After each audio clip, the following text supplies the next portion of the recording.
sen. Daha kim kaldı orada? Gidin lütfen yaxşı istirahat eləyin. Mehmet Ali çantayla gəlir, Belam. Gel Mehmet Ya.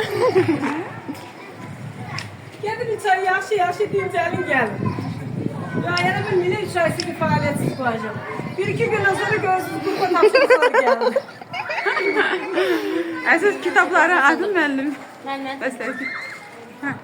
Kitablar yox, bir kitab bəsdir, bir kitab işləyəcəklər. Belə də baxım sənə. Müəllim kitabı. Ha sən yaklaşan 8-dən. Üçüncü sinif, hə. Sağ olun. Sağ olun. Sağ olun. Yaxşı ol, gülə-gülə. Sağ olun, sağ olun. Bizden bu kadar olsun, seneye görüşürüz öğretmenim.